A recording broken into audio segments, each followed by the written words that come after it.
Good morning all of you. Sandeep ji, ये budget session में आपका स्वागत है। Good morning. रियली बहुत सारे मीडिया के द्वारा बजट के बारे में बातचीत हुई। नतीजा यह हुआ कि मोर स्टडी मोर कंफ्यूजन। आपसे मात्र कुछ शब्दों में मुझे डिटेल चाहिए कि जो आखिर नौकरी पैसा वाले लोगों के लिए ये क्या है। उसमें सबसे पहले आप ये बताइए कि अभी तो 7 लाख या 9 लाख 7 लाख, क्या ये 7 लाख का जो बकेट है, क्या इसमें एचआरए जुड़ा हुआ होगा? नहीं, 7 lakhs actually there is 2 separate scheme. जो इनकम टैक्स इंडिविजुअल सैलरीड के लिए स्कीम है अभी भी एग्जिस्टिंग में, उसमें 2 सेपरेट स्कीम है। एक न्यू इनकम टैक्स रिजीम और एक ओल्ड इनकम टैक्स रिजीम जिसमें हम लोग अभी भी चल रहे हैं। सो ये न्यू इनकम टैक्स रिजीम में पहले कुछ डिडक्शंस नहीं थे जिनको अभी लगा दिया। और साथ में गवर्नमेंट चाह रही है कि ज़्यादा से ज़्यादा न्यू टैक्स रिजीम में लोग जाएं और उसको ऑप्ट करें, इसलिए उसको गवर्नमेंट थोड़ा सा उस पर ज़्यादा एग्जम्पशन लगा रही है। पहले भी अगर हम ध्यान रखें तो 5 लाख तक हमें कोई टैक्स नहीं देना पड़ता था।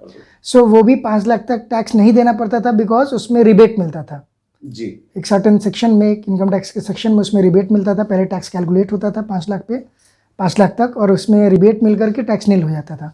अभी उस रिबेट को बढ़ा दिया गवर्नमेंट ने न्यू टैक्स रेजिम में, और 7 लाख तक जिनकी इनकम है उनको नील टैक्स देना पड़ेगा न्यू टैक्स रेजिम के अंदर। उसके बाद से न्यू टैक्स रेजिम के अंदर जो पहले 2 बेनिफिट, बेसिकली ऐसे कोई एग्जम्पशन उसमें मिलता नहीं था, बट 2 एग्जम्पशन का लोगों का बहुत लंबे समय से डिमांड था कि उसमें कम से कम 2 एग्जम्पशन तो आप दीजिए। एक स्टैंडर्ड डिडक्शन का जो 50,000 का था, और एक एनपीएस का, एटीसीसीडी का। वो दोनों भी पहले इनकम टैक्स न्यू रिजीम में नहीं थे। सो उसको एडिशनली गवर्नमेंट ने इस बजट के थ्रू उन दोनों एग्जम्पशंस को न्यू टैक्स रिजीम में दे दिया। तो इसके कारण थोड़ा सा लुक्रेटिव हो गया न्यू टैक्स रिजीम। बट अगर हम देखें कि अगर किसी व्यक्ति का इनकम ज़्यादा है और अभी उसका जैसे फॉर एग्जांपल हाउसिंग लोन चल रहा है, या उसके 1,50,000 के डिडक्शन का लिमिट भी पूरा हो रहा है, उसने मेडिक्लेम भी ले रखा है, उसको और भी एलटीए का बेनिफिट भी मिलता है, एचआरए का बेनिफिट भी वो बंदा लेता है। सो ऐसे सिचुएशन में न्यू टैक्स रिजीम से बेटर अभी भी ओल्ड टैक्स रिजीम ही है। बिकॉज न्यू टैक्स रिजीम में आपको कोई बेनिफिट नहीं मिलेगा, किसी भी एग्जम्पशन का बेनिफिट नहीं मिलेगा, चाहे वो एचआरए का हो या एटीसी चैप्टर 6 जिसको हम बोलते हैं एटीसी का, जिसमें एलआईसी प्रीमियम या ट्यूशन फीस वगैरह आते हैं, या हाउसिंग लोन का प्रिंसिपल कंपोनेंट आता है। उन सारे का डिडक्शन न्यू टैक्स रिजीम में नहीं मिलेगा जो आप 7 लाख की बात कर रहे हैं। उसमें अगर 7 लाख के ऊपर आपकी इनकम है तो फिर आपको 2 ही एग्जम्पशन मिलेगा। एक स्टैंडर्ड डिडक्शन जो ओल्ड टैक्स रिजीम में भी आपको मिलता है, दूसरा एनपीएस का जो ओल्ड टैक्स रिजीम में भी आपका मिलता है। फिर बाकी जो स्लैब रेट में डिफरेंसेज हैं, कुछ स्लैब रेट में भी उन्होंने अभी आज के रेट में 3 लाख तक न्यू टैक्स रिजीम में एग्जम्प्ट किया, उसके बाद 3 से 6 में 5% लगाया, 6 से 9 में 10% लगाया, 9 to 12 में 15% लगाया, एंड अकॉर्डिंगली उनका अपना चेंज हो रहा है। फिर 12 से 15 में 20% लगाया, और उसके बाद से 30% लगाया। तो बेसिकली उसमें देखें तो 5 स्लैब रेट है। सर एक मिनट, मुझे सॉरी टू इंटरप्ट यू, इसको आप मुझे बोर्ड पर समझा दीजिएगा। लेकिन मुझे खासकर नौकरी पेशा वाले लोग जो हैं, जो आजकल जॉब में है प्राइवेट सेक्टर में, या मतलब हम इसको केवल यस एंड नो में जवाब देंगे। सर ये जो नया जो 7 लाख का है उसमें एचआरए का बेनिफिट मिलेगा, यस एंड नो? नो। इस 7 लाख में होम लोन का बेनिफिट मिलेगा? नो। इस 7 लाख में एटीसी का बेनिफिट मिलेगा? नहीं मिलेगा। एनपीएस के मिलेगा, मतलब केवल एनपीएस मिलेगा, और ये एक स्टैंडर्ड डिडक्शन है वो भी मिलेगा। बट 7 लाख तक तो हम लोग बात ही नहीं करें, बिकॉज 7 लाख तक तो एनी हाउ मिले या ना मिले एग्जम्प्ट है। यस सर, रिबेट के साथ एग्जम्प्ट है। फॉर एग्जांपल अगर किसी का इनकम 9 लाख तक है, और 9 लाख तक अगर हम देखेंगे तो दोनों टैक्स रिजीम में लगभग सेम टैक्स आएगा। बट अगर उससे ज़्यादा इनकम अगर किसी का है, किसी का इनकम 15 लाख है, 20 लाख है, अगर किसी का इनकम 35 लाख है फॉर एग्जांपल, सो उनके लिए अभी भी ओल्ड टैक्स रिजीम ज़्यादा बेनिफिशियल है, बिकॉज उनमें उनको ज़्यादा डिडक्शंस मिल रहे हैं। कहने का तात्पर्य सर, जो अगर 10 से 15 लाख का स्लैब में अगर कोई है तो 10 से 15 लाख में उनको एचआरए भी मिलेगा पुराने वाले में, बिल्कुल, होम लोन भी मिलेगा, बिल्कुल, एटीसी भी मिलेगा, बिल्कुल, एनपीएस भी मिलेगा, बिल्कुल, एनपीएस तो दोनों में। मतलब कहीं ना कहीं मुझे पुराना वाला ज्यादा अच्छा लग रहा है। पुराना वाले में बिकॉज डिडक्शंस आपके ज्यादा हैं, एग्जम्पशन ज़्यादा हो जाएगा जो आपको मिलने वाला है।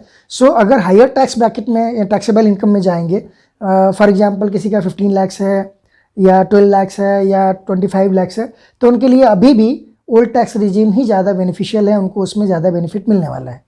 कहीं ना कहीं अभी क्या है, नॉर्मली जो गवर्नमेंट का टारगेट था, बिकॉज बेस को बढ़ाना है, बहुत सारे लोग इनकम टैक्स फाइल नहीं करते हैं, बेस को बढ़ाना है और कंप्लायंस कॉस्ट कम करना है।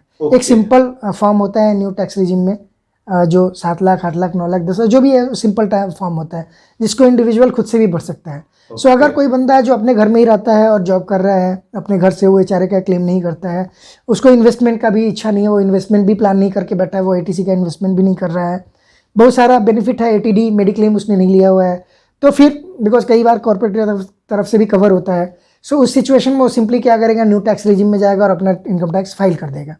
बट अगर कोई आदमी प्लान करके चल रहा है, उसने हाउसिंग लोन भी लिया हुआ है, उसका एटीसी का एग्जम्पशन भी एग्जॉस्टेड है, उसने एनपीएस भी लिया हुआ है, मेडिक्लेम भी लिया हुआ है, और उसका इनकम ज़्यादा है, हायर टैक्सेबल इनकम में है, 15 लाख 20 लाख 25 लाख 30 लाख, देन उसके लिए अभी भी ओल्ड टैक्स रिजीम ज़्यादा बेनिफिशियल है।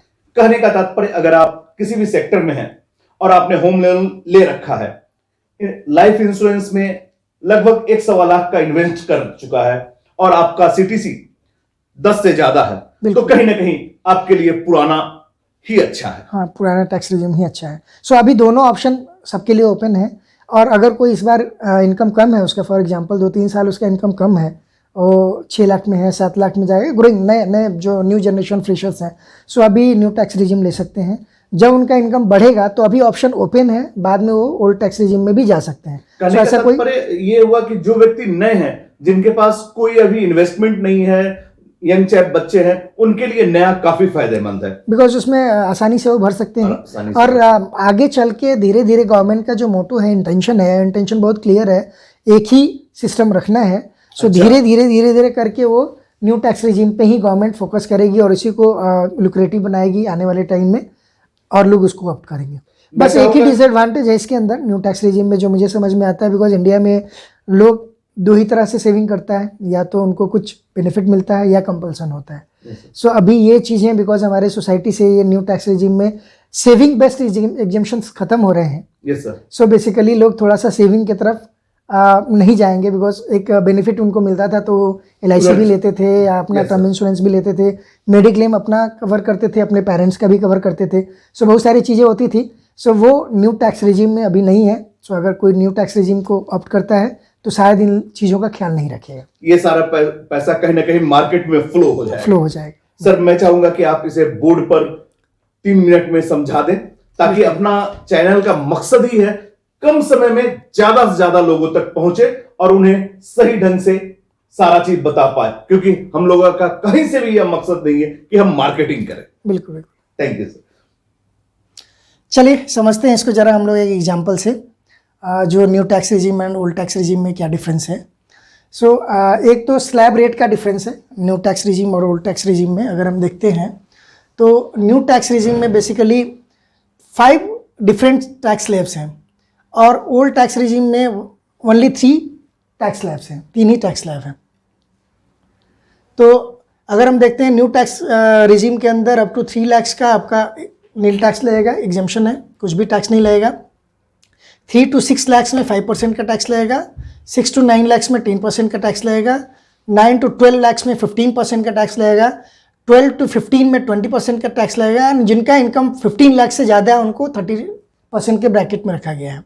अगर हम ओल्ड टैक्स रिजीम में जाते हैं तो 2.5 लाख तक का आपको कोई टैक्स नहीं देना पड़ेगा, 2.5 से 5 लाख तक में आपको 5% टैक्स देना पड़ेगा, और उसके बाद से सीधे 5% के बाद 10 and 15 नहीं है, सीधे 20% का स्लैब आता है, जो 5 to 10 लाख के बीच में आपको 20% देना पड़ेगा, एंड ग्रेटर दैन 10 लाख आपको 30% देना पड़ेगा, जो कि न्यू टैक्स रिजीम में 15 लाख से ऊपर पे आपको 30% देना है, ओल्ड टैक्स रिजीम में ग्रेटर दैन 10 लाख में आपको 30% देना है।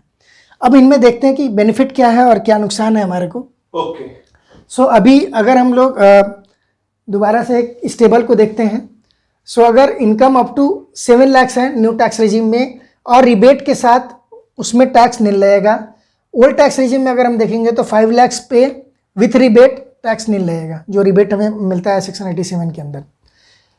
अब डिडक्शंस में क्या क्या डिडक्शन हमें न्यू टैक्स रिजिम में मिल रहा है और क्या क्या डिडक्शन हमें ओल्ड टैक्स रिजिम में अभी भी एग्जिस्टिंग मिल रहा है, वो देख लेते हैं एक बार।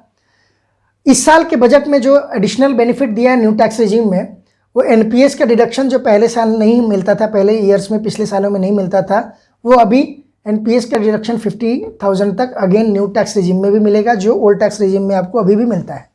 स्टैंडर्ड डिडक्शन जो ओल्ड टैक्स रिजिम में था हमारे पास, न्यू टैक्स रिजिम में नहीं था, वो अभी न्यू टैक्स रिजिम में भी आ गया है। अब एटीसी चैप्टर 6 वगैरह का जो भी डिडक्शन है वो अभी भी न्यू टैक्स रिजिम में नहीं है, ओल्ड टैक्स रिजिम में है और कंटिन्यूड है।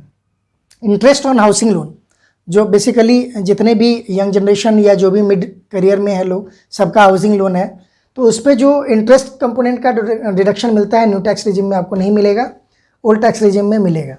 एलटीए का बेनिफिट भी कंपनी देती है, कई लोग ऑप्ट करते हैं, वो आपको न्यू टैक्स रिजिम में नहीं मिलेगा, ओल्ड टैक्स रिजिम में अभी भी कंटिन्यूड है। मेडिक्लेम न्यू टैक्स रिजिम में अगेन नहीं मिलेगा, बट ओल्ड टैक्स रिजिम में आपको मिलेगा।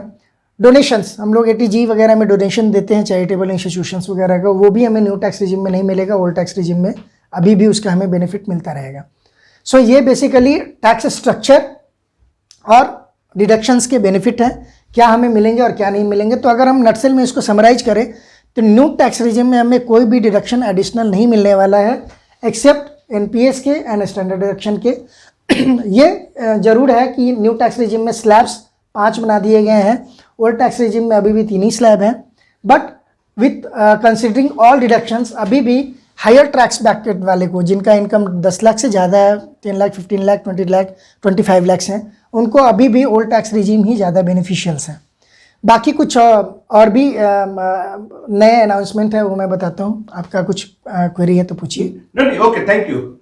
सो आगे इस बजट में कुछ और भी अच्छे स्कीम्स का अनाउंसमेंट हुआ है, जैसे सीनियर सिटीजन सेविंग स्कीम हमने जस्ट पिछले वीडियो में बात किया था, जो टैक्स जो पेंशन वाले लोग हैं जो रिटायर्ड हो गए हैं, उनको अपना इनकम प्लान करने के लिए जो कॉर्पस मिलता है वो कहाँ कहाँ इन्वेस्ट करें, अभी प्रीवियस वीडियो में हमने देखा था। तो सीनियर सिटीजन सेविंग स्कीम का जो मैक्सिमम लिमिट 15 लाख का था वो भी बढ़ा करके 30 लाख गवर्नमेंट ने कर दिया है, जो कि 8% इंटरेस्ट आपका अर्न करेगा। Post office monthly income scheme जिसका इंडिविजुअल एक आदमी का लिमिट 4.5 लाख था, उसको बढ़ा करके 9 लाख कर दिया गया है, जो अभी आज के डेट में 7.1% का इंटरेस्ट जिस पे मिलने वाला है। एक एडिशनल वन टाइम सर्टिफिकेट निकाला है, स्कीम निकाला है गवर्नमेंट ने, महिला सम्मान सेविंग सर्टिफिकेट, जिसमें मैक्सिमम इन्वेस्टमेंट की राशि 2 लाख रुपीज़ है, जिसपे 7.5% का इंटरेस्ट मिलेगा। सो ये भी इंडिविजुअल से रिलेटेड थी, इसलिए मैंने बता दिया। बाकी आपका कुछ क्वेरी है तो लास्ट का प्लीज एक बार फिर से। ये महिला सम्मान सेविंग सर्टिफिकेट 2 लाख का वन टाइम सर्टिफिकेट गवर्नमेंट ने इस बजट में अनाउंस किया है, जिसपे इंटरेस्ट रेट हमारे सेविंग बैंक अकाउंट से या even post office monthly income scheme से भी ज़्यादा है, 7.5% का इंटरेस्ट रेट मिलेगा। ये पोस्ट ऑफिस में मिलेगा, पोस्ट ऑफिस से मिल सकता है आपको, कहीं भी पोस्ट ऑफिस से हम लोग ले सकते हैं। थैंक यू सर, आपने काफी अच्छा हम लोगों को समझाया है। और अगर आप पुराने हैं, जिनका लाइफ इंश्योरेंस है, होम लोन है, वो प्लीज अपने पुराने वाले ओल्ड टैक्स रिजिम को ही ऑप्ट करिए, ऑप्ट करें, वो ज्यादा बेनिफिशियल है। मुझे पूरी उम्मीद है सारा कंफ्यूजन क्लियर हो गया होगा, और मात्र 10 मिनट में जो सर ने प्रकाश डाला है, वास्तव में सागर को गागर में भरने जैसा है। बहुत बहुत धन्यवाद। Thank you. और आज आपका जन्मदिन भी है, तो हम चाहेंगे कि इस जन्मदिन के अवसर पर हम आपसे कहें कि आप इसी तरह से खूब तरक्की करें और हम लोगों को इसी तरह ज्ञान देते रहें। बिल्कुल बिल्कुल। अगले बार आप जो आपका सीरीज है संडे का, आप हमेशा संडे को बताने, इस बार आप मेडिकल पे बताने वाले हैं। हाँ, मेडिक्लेम पे हम लोग चर्चा करेंगे इस बार। और ये छोटा सा गिफ्ट, अरे इसकी क्या जरूरत है, चलिए। जागृति फैमिली की तरफ से thank you very much, thank you very much for lovely gift.